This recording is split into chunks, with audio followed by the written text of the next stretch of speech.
valoriser son patrimoine et créer de la valeur, on passe à l'action avec Fabien sur Radio Grand Lac. Bienvenue à toutes et à tous sur Radio Grand Lac 92.1. Il y a des semaines où il se passe plus de choses que des années. Cette phrase nous vient de Lénine. Et aujourd'hui, que dire de cette actualité économique de ces dernières semaines?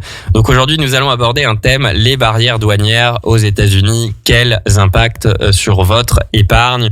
Alors, Donald Trump qui décide d'augmenter les barrières douanières de plus de 100%, de 30%, de 40% pour certains pays, qui ensuite fait volte-face. Qu'est-ce que cela veut dire pour vous? Alors tout d'abord, même si la situation s'est calmée avec effectivement Donald Trump qui est revenu en arrière et qui a demandé une pause de 90 jours sur la question des barrières douanières, tout en s'acharnant et en continuant à s'acharner sur les Chinois, je propose qu'on revienne sur la raison d'être, pourquoi on en arrive à des barrières douanières aujourd'hui, et en fait quel est le constat qu'a fait Donald Trump. Alors Donald Trump fait un constat assez simple en tant que chef d'entreprise et en tant qu'aujourd'hui président des États-Unis. Son constat, c'est qu'il a un déficit permanent.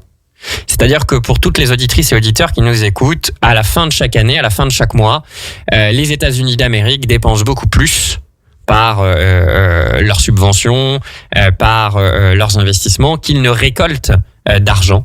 C'est-à-dire notamment les recettes fiscales. Donc structurellement, les États-Unis perdent de l'argent chaque année, lié à trois choses. La première chose, c'est les dépenses de la sécurité sociale. La deuxième chose, ce sont les dépenses d'armement. Et puis, troisième point, ce sont notamment les subventions, enfin pas les subventions, mais l'imposition des grands groupes. Donc premier point, je me retrouve dans une situation où j'ai la sécurité sociale avec de nombreuses fraudes à la sécurité sociale, le Medicaid, le Medicare. Et donc Donald Trump, qu'est-ce qu'il décide de faire? Il décide de mettre Elon Musk sur ce sujet. Qui a coupé une grosse partie des subventions, qui s'est occupé des ONG, des organisations non gouvernementales, sur lesquelles l'utilisation de l'argent de l'État était pour lui quelque chose de pas évident. Et puis ensuite, deuxièmement, il s'est attaqué à l'armement en discutant avec les Russes et en décidant de réduire le montant des dépenses d'armement. Alors l'armement coûte cher aux États-Unis, bien évidemment, d'autant plus que si on était un peu taquin, ce qui est évidemment le contenu et la marque de fabrique de cette émission radio, eh bien on dirait quand même que les États-Unis, depuis 1945, ils n'ont pas gagné une guerre. À la limite, la dernière guerre qu'ils n'ont pas perdue, c'est éventuellement la guerre de Corée où ils ont fait match nul. Donc ce sujet-là, pareil, la défense, on décide de réduire les dépenses de la défense, avec notamment une réduction des dépenses en concertation avec les autres puissances mondiales, donc la Russie, et puis évidemment cette volonté de ne pas continuer à défendre l'Union européenne. Et finalement, cette politique-là, de ne pas défendre et de ne pas continuer à défendre l'Union européenne, c'est quelque chose qu'on avait déjà vu au premier mandat de Trump, où, si vous en souvenez bien, il y avait eu ce fameux dialogue presque lunaire entre Angela Merkel, chancelière allemande, et Donald Trump, où Donald Trump dit à Angela Merkel, Angela, vous nous coûtez très cher l'Europe en matière d'armement. Pour vous défendre, c'est très cher. Et Angela Merkel avait regardé Donald Trump et lui avait dit, mais Donald, on ne discute pas d'argent entre amis. Et Donald Trump lui avait déjà répondu lors de son premier mandat, Angela, vous n'êtes pas mon ami. Donc finalement, ce n'est que la conséquence finalement de ce qui avait déjà été décidé au premier mandat. Et puis troisième point, la question de l'imposition des recettes fiscales. Qu'est-ce que constate Donald Trump? Il constate qu'aujourd'hui, une grande partie des bénéfices des sociétés américaines, donc d'un côté les GAFAM, Google, Amazon, Facebook, Microsoft et Apple, ne payent pas leurs impôts, ou en tout cas la majeure partie de leurs impôts aux États-Unis. Ils préfèrent les payer en Irlande via des conventions fiscales, des accords comptables qu'il existe historiquement entre les États-Unis et l'Irlande. Donc imaginez bien que aujourd'hui, une société comme Apple va payer des milliards d'impôts à 4%, enfin va imposer ses bénéfices à 4% en Irlande, alors qu'elle devrait les imposer à 25-28 aux États-Unis d'Amérique. Donc c'est une énorme perte que subit les États-Unis, et bien évidemment Donald Trump en a conscience. Et puis, il faut pas oublier aussi que lorsqu'on regarde la composition des sociétés qui sont présentes, américaines, qui sont présentes et qui ont un siège social en Irlande, on en remarque aussi au passage que 2/3 d'entre elles sont des industries pharmaceutiques. Donc Donald Trump est obligé de faire quelque chose. Donc c'est ça son constat froid. C'est le constat qu'en fait aujourd'hui, il doit réduire les dépenses et augmenter les recettes. Réduire les dépenses, ça passe par l'armement. Réduire la dépense, ça passe par une meilleure utilisation des subventions et couper les subventions. D'ailleurs, à moindre échelle, c'est ce qu'a fait Meloni en Italie, d'ailleurs, avec beaucoup de succès. Mais de manière beaucoup moins théâtrale et beaucoup moins dure que ce que fait Trump, bien évidemment. Et puis troisièmement, c'est augmenter les recettes fiscales et donc aller chercher l'imposition là où elle se situe. Donc ça, c'est son constat. Fort de ce constat, il met en place ces barrières douanières, majoritairement, vous l'avez compris, avec cette idée de se dire, bon, puisque je peux pas aller chercher ma livre de chair, je vais aller chercher ma livre de chair par le biais des barrières douanières auprès des GAFAM. Donc le gros aujourd'hui de sa politique, et le gros de sa politique de barrière douanière, ça avait pour vocation effectivement d'aller s'attaquer à ces sociétés GAFAM, ces sociétés technologiques. Une fois qu'on a fait ce constat, se pose la question de... Donc là, on a constaté le sujet. Maintenant, quelle est la vraie politique que suit Trump ? Alors tout d'abord, j'aimerais qu'on prenne un pas de recul et qu'on revienne dans l'histoire. Ce n'est pas la première fois que les États-Unis traitent des situations économiques compliquées. Je dirais même que ils ont l'habitude de le faire, et souvent, voire quasiment tout le temps, la référence, la personne qui va les inspirer dans le règlement de cette crise est souvent un homme français. 1980, Ronald Reagan est arrivé au pouvoir. Il nomme Paul Volcker, président de la Banque centrale américaine. À l'époque, l'inflation fait rage, puisque de 1978 à 1980, en tout cas dans les années 70, nous avons une inflation par mois à 2 chiffres aux États-Unis, liée entre autres à une augmentation du prix de l'énergie. Le baril était passé de quelques dollars à 30-40 dollars. Et puis également des politiques budgétaires assez légères et assez incitatives, puisqu'on avait créé beaucoup de monnaie pour soutenir notamment la politique sociale. Donc déjà à l'époque. Et Ronald Reagan va suivre et va s'inspirer pour régler la problématique de l'inflation qui fait rage. Avec Paul Volcker, avec Milton Friedman, ils vont s'inspirer tous les trois d'un homme économique qui personnellement est mon auteur économique préféré, qui est certainement l'un des meilleurs économistes du monde, n'ayons pas peur de le dire, et c'est évidemment Frédéric Bastiat, homme du XVIIIe siècle du Sud-Ouest, qui est né d'ailleurs aux alentours de Dax, avec un visage très anguleux, comme on peut parfois retrouver chez certaines figures daxoises. On pense notamment à Richard Dourte, le rugbyman. Donc, historiquement, les présidents américains se sont souvent inspirés d'hommes économiques français. Et ça va vous surprendre, mais Trump aujourd'hui, on va le détailler ensemble, pour régler son sujet de déficit, est en train de s'inspirer d'Alfred Sauvy. Alors Alfred Sauvy, c'est un économiste français qui est arrivé sur le devant de la scène, si vous vous en souvenez, au moment du Front populaire, puisque Léon Blum, 1936, fait appel à lui pour régler également la question de l'inflation qui fait rage. Rappelez-vous, dans les années 30, nous avons 2 mondes qui s'opposent. D'un côté, l'Allemagne, qui est en train de se réarmer et qui travaille 2 fois plus, qui met les bouchées doubles parce qu'elle a des ambitions expansionnistes en Europe. Et puis 1936, le Front populaire, la France, où on décide de réduire la durée du temps de travail, où on décide d'augmenter les congés payés, avec une conséquence qu'on verra quelques années plus tard. Finalement, déjà à l'époque, il y avait parfois peut-être une mauvaise lecture, en tout cas, du contexte géopolitique européen et mondial. Alors, Léon Blum est face à une situation compliquée. Il y a de l'inflation qui est liée notamment à une augmentation de la masse monétaire déjà également à l'époque. Et donc, il fait appel à un jeune économiste, Alfred Sauvy, spécialiste de la question du traitement de l'inflation. Alfred Sauvy, qui est connu pour cette célèbre phrase, enfin il est connu pour 2 phrases, mais il est connu pour cette célèbre phrase à Léon Blum. Léon Blum lui dit Alfred Sauvy, j'aimerais que vous soyez en charge de l'équivalent du ministre de l'économie pour le Front populaire. Et Alfred Sauvy lui dit Léon Blum, ce ne sera pas possible, vous ne comprenez rien. à l'économie.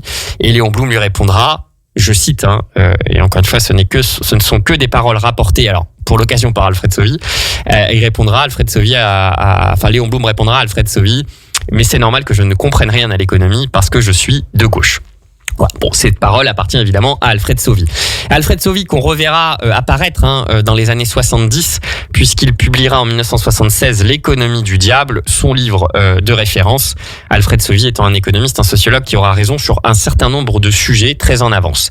Et dans L'économie du diable en 1976, il théorise ce qu'il aurait voulu réussir en 1936, qu'il n'a pas pu réussir, c'est-à-dire comment sortir de l'inflation. Eh bien, il y a deux manières de le faire. Soit vous avez la théorie de la demande, soit vous avez la théorie de l'offre. La théorie de la demande, c'est partir du principe suivant. Lorsque j'ai de l'inflation, j'ai une croissance de la masse monétaire qui est supérieure par rapport à la croissance des biens industriels en circulation produits sur mon territoire. J'ai trop de monnaie, j'ai pas assez de biens. J'ai trop de billets par rapport au nombre de casques, de micros, d'ordinateurs portables, de voitures, de machines-outils que je peux acheter. Donc, j'ai de l'inflation. Et donc, dans la théorie de la demande, qu'est-ce qu'on va faire ? On va augmenter les impôts, on va augmenter les taux d'intérêt, on va réduire la masse monétaire et on va plutôt provoquer une récession économique. Alfred Sauvy dit, ce n'est pas ce qu'il faut faire. Alfred Sauvy dit en 1976 dans L'économie du diable, il nous dit, il faut faire la théorie de l'offre. La théorie de l'offre, c'est je vais laisser la masse monétaire en circulation au même niveau et je vais provoquer une augmentation brutale, soudaine, rapide des biens produits sur mon territoire en circulation.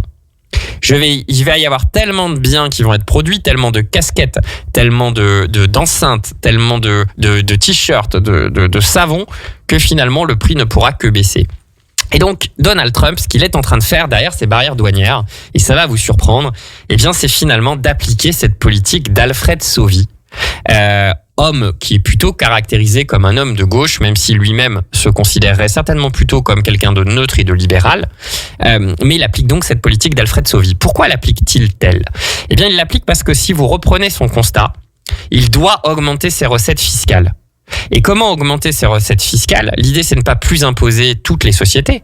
L'idée, c'est de faire en sorte qu'il y ait plus de sociétés qui viennent sur son territoire produire et commercialiser des biens. Donc finalement, la politique de Trump, en tout cas celle qui se dessine, ou en tout cas qui semble se dessiner, eh bien c'est celle de dire, au lieu de souscrire à mes obligations, au lieu d'aller souscrire et de financer mon déficit, venez au contraire dépenser vos dollars dans des usines de production pour fabriquer et construire aux États-Unis et commercialiser.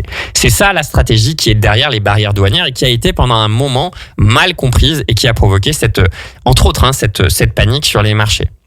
Alors évidemment, vous comprenez que quand on a ces éléments-là, on est une société comme Air Liquide, comme Schneider, on est une société comme LVMH. Finalement, on aura très peu d'impact par rapport à ces barrières douanières parce que quelque part, si vous êtes capable d'avoir des usines de production aux États-Unis ou en tout cas de produire aux États-Unis, vous ne serez pas impacté. Donc tout ça pour vous dire que Donald Trump, finalement, il a fait un constat froid de cette situation. Il applique une politique, en tout cas, il tend à appliquer une politique qui est celle d'Alfred Sauvy, donc qui est plutôt réfléchie. Alfred Sauvy, encore une fois, est parmi les économistes l'un des meilleurs économistes également du monde. Il fait partie des références dans un style qui est un peu différent de Bastiat, mais ça reste quand même un économiste de référence. Et au passage, vous noterez que souvent, nous avons eu des économistes en France de très bonne facture. On pense bien évidemment à Revel, on pense bien évidemment, même si c'est pas un économiste, à Raymond Aron, qui était plutôt sociologue. On pense à Frédéric Bastiat, et puis j'en oublie certainement, mais j'en oublie, c'est sûr. Mais en tout cas, voici un petit peu cette politique. Alors pourquoi je vous dis ça ? Je vous dis ça parce que au final, je pense que on a face à nous quelqu'un, alors même si je vais nuancer mon propos et notamment au regard de son acharnement sur la Chine, mais on a quelqu'un face à nous qui a fait un bon constat, qui a une vision assez juste des choses et qui est assez réfléchi. Et ce que je vous propose de faire après la pause musicale, c'est une fois qu'on a fait cette analyse des barrières douanières, eh bien c'est de revenir sur l'impact exact sur votre épargne, savoir comment finalement ça va vous impacter, quelles seraient même si on ne donne pas de conseils sur les marchés financiers et qu'on ne fait que d'agiter des idées, quelles idées nous pourrions agiter au regard de ces barrières douanières et de l'actualité économique? Je vous dis à tout de suite après une pause. À Aix-les-Bains, à Chambéry et bien plus encore, Radio Grand Lac vous accompagne sur le 92.1 FM. Vos émissions préférées sont toutes sur Radio Grand Lac. De retour sur Radio Grand Lac 92.1, quel plaisir de revenir sur ce sujet qui sont les barrières douanières et l'impact sur votre épargne. Alors, nous Alfred Sauvy, qui a également été un conseiller de Mitterrand, puisqu'on en a parlé, et je vous avais promis une anecdote, et bien je vais vous la délivrer. Mitterrand a un problème très rapidement dans les années 80 sur la question du chômage, et donc il fait visiter à Alfred Sauvy un chantier dans lequel il y a des pelleteuses, et Mitterrand regarde Alfred Sauvy et lui dit: Sauvy, imaginez le nombre d'emplois que l'on pourrait créer si à la place des pelleteuses on donnait aux employés des pelles. Et donc Alfred Sauvy, pour taquiner Mitterrand, répondra: Monsieur le Président, imaginez ce que l'on pourrait faire si on leur donnait des petites cuillères. Voilà, Alfred Sauvy était donc un homme avec beaucoup d'humour et une vision assez claire et assez libéral, puisqu'il était tout l'inverse du keynésianisme, enfin du keynésien, en tout cas dans sa version moderne, c'est-à-dire du rôle à limiter de l'État dans l'économie. Alors, une fois qu'on a compris les barrières douanières, quel impact sur votre épargne? Et j'ai choisi donc au hasard 4 classes d'actifs qui pourraient être impactées par votre épargne, sur votre épargne. Et donc ces 4 classes d'actifs, toujours dans l'idée d'agiter des idées, de réfléchir ensemble, et en aucun cas de vous donner des conseils économiques sur la radio Grand Lac 92.1, eh bien nous allons parler du yen, la devise japonaise, nous allons parler de l'or physique, nous allons parler des actions chinoises, et nous allons évidemment parler des actions pétrolières américaines. Alors, effectivement, le yen, devise japonaise, dans ce contexte, rappelons-nous l'émission de décembre 2023, le yen aujourd'hui continue à être par rapport à l'euro à des niveaux, je dirais, stratosphériquement bas. Je vous rappelle qu'aujourd'hui, pour 1 euro, vous avez à peu près 161 yens, ce qui est clairement un niveau assez bas, puisque il n'y a pas si longtemps que ça, post-Covid, pour 1 euro, vous aviez 130 yens, et historiquement, le yen a varié entre 100 et 130 dans sa version la plus classique, et notamment si vous deviez avoir une parité des pouvoirs d'achat. Donc le yen aujourd'hui n'a pas bougé, et on peut s'en surprendre parce que, en tout cas par rapport à l'euro, parce que normalement lorsque vous avez des tensions économiques sur les marchés, des mouvements brusques de marché, il est de coutume que finalement les investisseurs japonais vendent leurs actions américaines, vendent leurs actions françaises, vendent leurs obligations américaines et leurs obligations françaises, et rapatrient l'argent, donc vendent des euros et du dollar pour rapatrier l'argent en yens. Et bien il s'avère que ce n'est pas le cas. Alors pourquoi?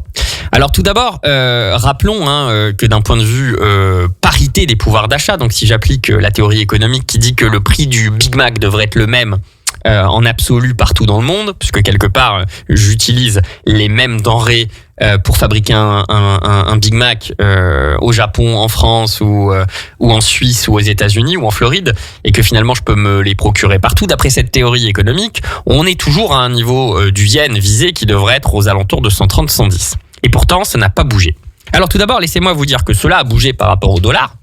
On a eu une fluctuation. Et l'autre sujet, c'est que le yen, finalement, pour l'instant, n'a pas bougé pour des raisons qui sont techniques. C'est-à-dire que vous avez 2 choses qui se sont passées dans les marchés, et c'est pour ça que tous les clients que j'ai eu au téléphone, ou que j'ai rencontrés physiquement, lorsqu'ils l'ont souhaité, je leur ai dit, entre guillemets, pas de panique, ou en tout cas restons calmes, parce que tout ceci n'est pas structurel, tout ceci est plutôt un mouvement de panique. Et que la réalité est plutôt un mouvement quand même relativement technique. Et ce mouvement technique, quel est-il? Premièrement, vous avez beaucoup de fonds de pension européens, notamment je pense aux fonds de pension hollandais. J'ai une petite pensée pour mon ami Antoine Brunge et son cabinet d'expertise comptable Brunge Accountant, que vous pourrez trouver au lac du Bourget.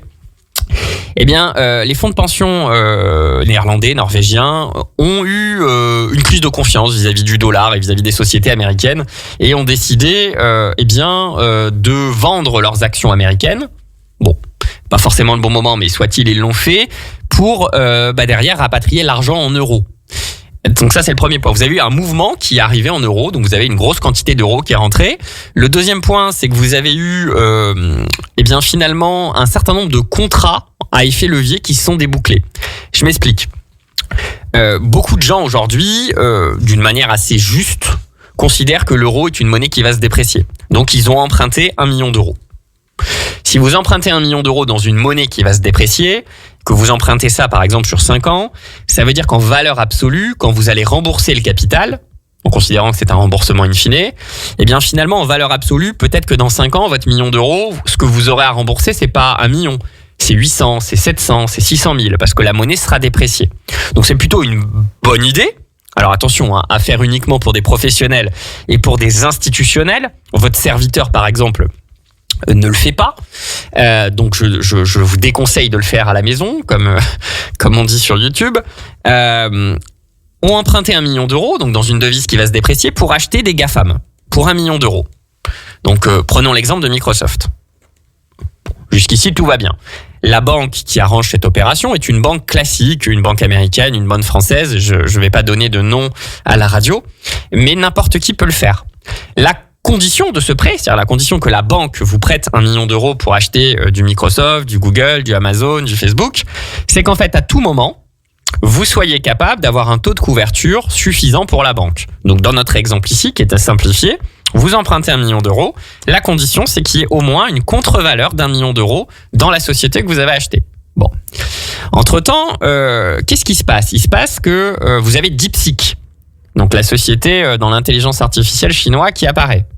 Donc, quelque part, ce qu'on est en train de dire, encore une fois, je vais vulgariser, mais ce qu'on est en train de se dire, c'est qu'il y a 3 Chinois dans un garage qui, avec 100 000 euros, ont réussi à créer un logiciel d'intelligence artificielle qui, potentiellement, pourrait faire aussi bien que le logiciel pour lequel les Américains étaient partis pour dépenser 500 milliards. Bon.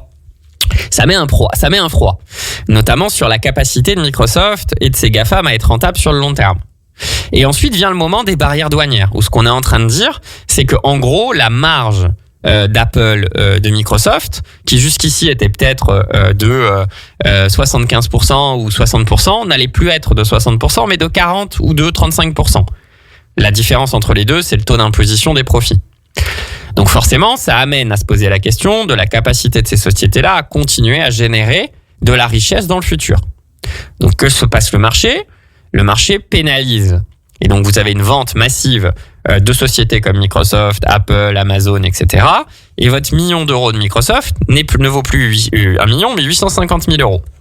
Et là, vous prenez un coup de fil de la banque. Bonjour Monsieur Giroud, comment allez-vous ? Très bien, vous-même. Écoutez, on a un problème, vos actions valent 850 000 euros et on vous a prêté 1 million. Donc on va vous demander soit de remettre 150 000 euros, soit on va vous demander de les vendre. Et si vous le faites pas sous 24 heures, Monsieur Giroud, on va être obligé de les vendre de force. Évidemment, pour des raisons X ou Y, je ne peux pas le faire. Et donc, je me retrouve soit à vendre sur le marché mes 850 000 euros de Microsoft, soit à laisser la banque le faire pour moi. Dans les deux cas, celui qui va acheter mes titres de Microsoft va me rendre un service. Et en matière de business, lorsque un service est rendu, il a un prix. Donc, ce qui veut dire que je vais peut-être me retrouver à vendre mes actions de Microsoft, non pas à 850 000 euros, mais 750 000 euros. Sauf que problème, je me retrouve à vendre mes actions Microsoft 750 000 euros, mais je dois toujours 1 million d'euros à la banque. Et donc, qu'est-ce que je vais faire ? Eh bien, je vais vendre d'autres actions qui peut-être n'avaient aucun impact et n'étaient absolument pas impactées par les barrières douanières. Walmart, Air Liquide, Schneider, L'Oréal, Saint-Gobain, je vais pas toutes vous les faire, mais vous voyez l'idée, pour pouvoir compenser. Et donc, pourquoi aujourd'hui je me retrouve en synthèse avec un yen qui ne bouge pas par rapport à l'euro ? C'est parce que j'ai un volume d'euros et de devises euros qui ont été achetés, soit parce que les fonds d'investissement ont vendu par une crise de confiance leurs actions américaines et l'ont rapatrié en euros, parce que c'est la seule chose qu'ils savent faire. En tout cas, c'est la seule chose qu'ils ont en tête et la possibilité de faire. Et parce que j'ai des contrats à effet levier qui se sont débouclés dans le marché. Et c'est pour ça qu'à un moment donné, quand le marché est baissé, mon discours a été pas de panique parce qu'il y a un sujet technique. Il y a un sujet technique qui est le sujet effectivement de ce débouclage de ces contrats et que à côté, évidemment, dans une répartition diversifiée et intéressante de votre épargne, il n'y avait pas besoin de se motiver. Le yen reste donc toujours un actif antifragile de très bonne facture et il n'y a aucune raison pour que le yen continue à rester dans ces niveaux-là qui sont à la fois quelque chose de très compliqué pour les exportateurs européens, mais également pour les Chinois qui évidemment ont besoin d'un yen faible pour pouvoir exporter leurs voitures chinoises. Alors ensuite vient la question de l'or physique, puisque comme vous avez pu le constater, l'or physique continue de monter et à monter. On est pas loin de 30% depuis le début de l'année.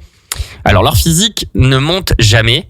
C'est la devise contre laquelle il monte, la devise contre laquelle il est confronté qui baisse.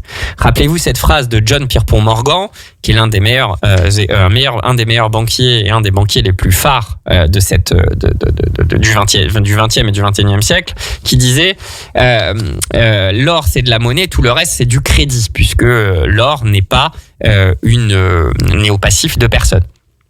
Donc l'or physique, effectivement, alors l'or physique peut continuer à monter pendant un petit moment, probablement, notamment parce que la vraie question, c'est la confiance qu'on peut avoir dans l'euro et dans le dollar.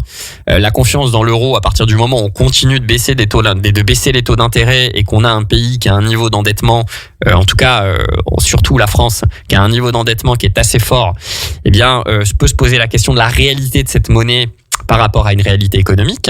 Rappelez-vous que depuis 2012, la croissance économique, en tout cas la croissance du PIB a été de l'ordre de 25%, alors qu'on a multiplié la quantité de monnaie en circulation par 7. Donc on peut se poser la question sur finalement la réalité de cette devise. Donc l'or physique pourrait continuer à monter, notamment parce que par rapport à ce que peut faire Trump aujourd'hui, et notamment son mode de fonctionnement qui peut être en tout cas amené à une petite crise par rapport au dollar.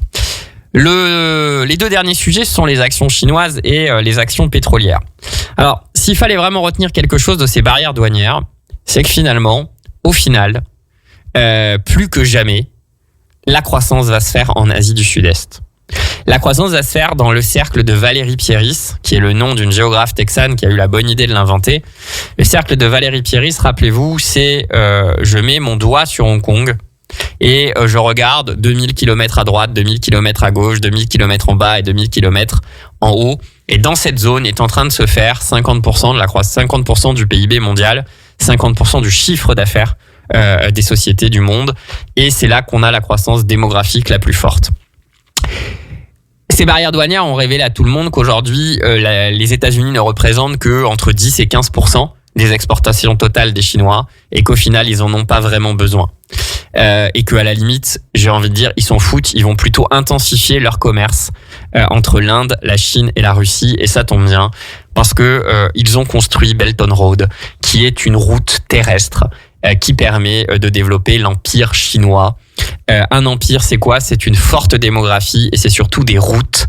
Rappelez-vous, c'était pour ça d'ailleurs qu'à l'époque, on disait, lorsqu'il y avait l'Empire romain, toutes les routes mènent à Rome.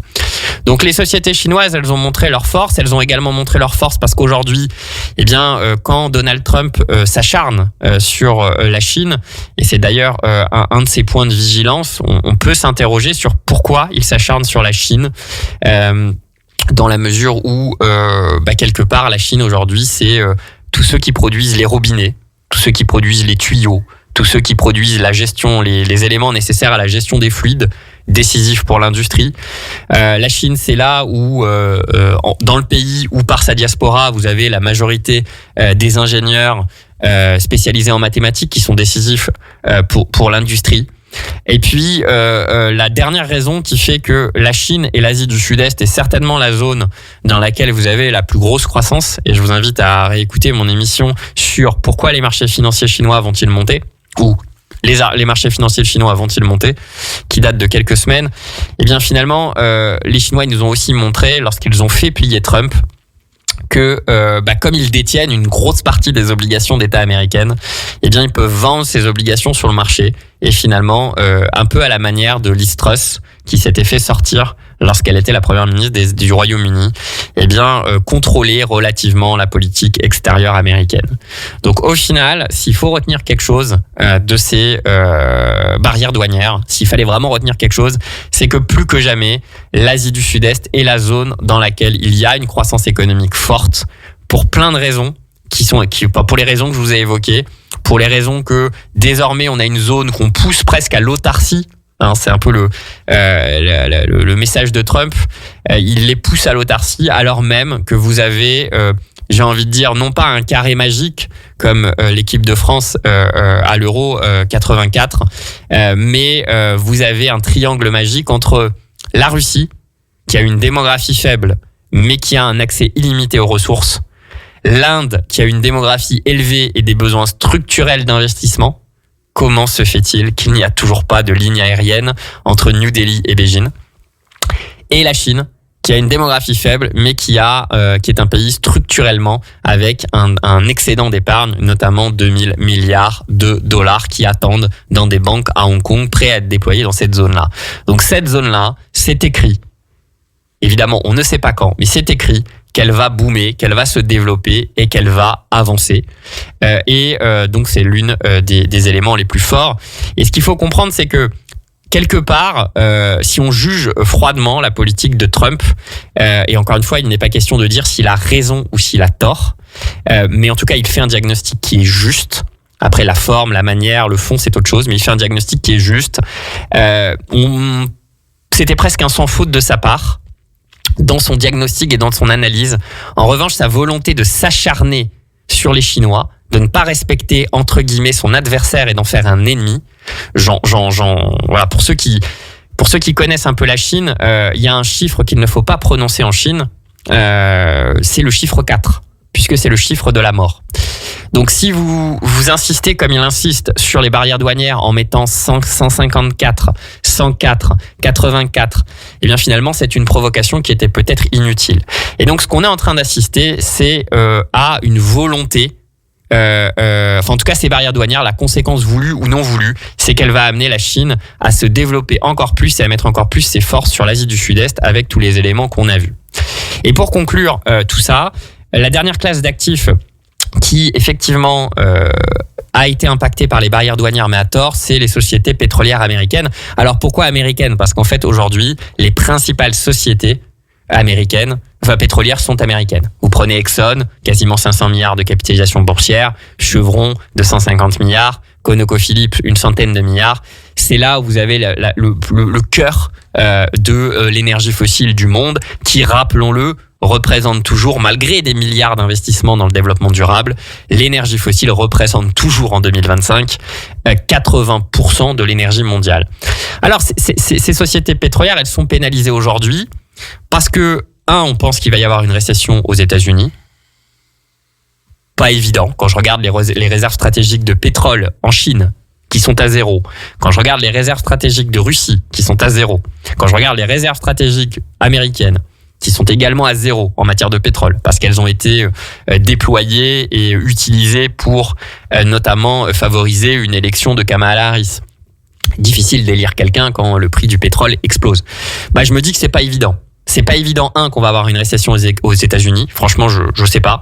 Je ne sais pas si Trump va réussir, mais je suis pas convaincu qu'il va échouer. Voilà. C'est comme ça qu'il faudrait le voir. Donc, pas évident qu'il y ait une récession économique. Deuxième point, il y a manifestement un problème sur l'approvisionnement de pétrole que pour l'instant on ne voit pas, mais qui est réel avec l'histoire des réserves stratégiques. Et puis rappelons que aujourd'hui vous achetez une société comme Total, comme Exxon, comme Chevron, et vous allez avoir des rémunérations de dividendes qui vont être très largement supérieures à ce qu'on pourrait servir sur un compte à terme avec des sociétés qui représentent des capitalisations boursières de plusieurs milliards de dollars, 150 milliards pour Total, et comme je l'ai dit pour Exxon, plusieurs centaines de milliards, 500 milliards pour être exact. Alors, les sociétés pétrolières par rapport aux barrières douanières, c'est peut-être une bonne opportunité et une bonne occasion d'en détenir, parce qu'il y a une mauvaise lecture de l'utilisation du pétrole aujourd'hui dans notre quotidien.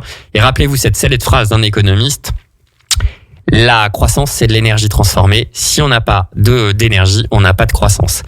Eh bien, en tout cas, c'était Fabien Giroux en direct de Radio Grand Lac 92.1 sur le thème « Les barrières douanières, quel impact sur votre épargne ?» Et pour rappeler à tous nos auditrices et auditeurs que s'il y a des choses dont on peut être fier en France, c'est avant tout de nos économistes. À très vite, au revoir.